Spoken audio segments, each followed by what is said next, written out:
6 great scientists who were bad at math. 1. Alexander Graham Bell. Bell invented the telephone. He also experimented with flying machines. He noticed they lacked horizontal stabilization. Bell solved the problem with the aileron.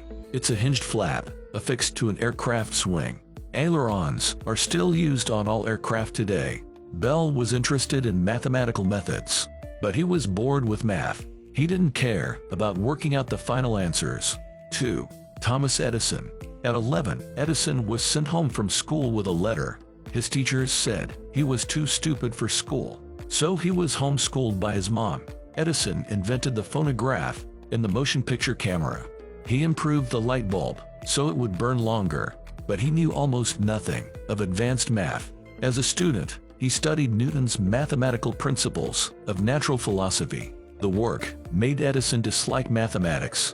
Edison once said, "I can always hire a mathematician, but they can't hire me." For his electric company, he hired Charles Steinmetz. Edison also recruited Francis Upton.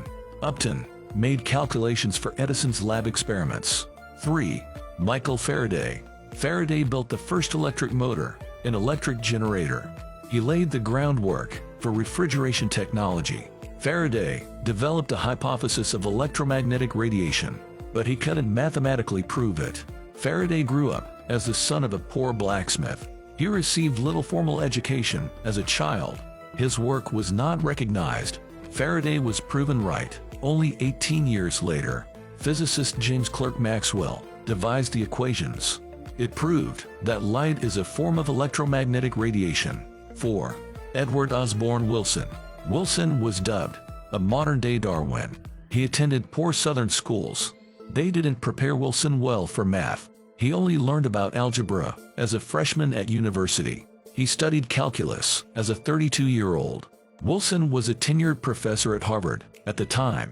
He sat in classes with undergraduate students. Some attended a biology course he was teaching. Wilson was never more than a C student. In his book, he said, "The longer you wait to become at least semi-literate in math, the harder the language of mathematics will be to master. But it can be done, and at any age." 5. Jack Horner. Horner discovered the first known dinosaur eggs. Since school, he has struggled with math and reading. Horner attended the University of Montana for 7 years, but he never completed his bachelor's degree. Horner eventually began writing to different museums. He asked for any jobs, from technician to director. In 1979, Horner was diagnosed with dyslexia. Audiobooks helped him with self-learning. 6. Charles Darwin. Darwin himself said he learned math very slowly. In college, he was forced to hire a tutor, but Darwin didn't see the point of algebra. He fired the tutor after just a few weeks.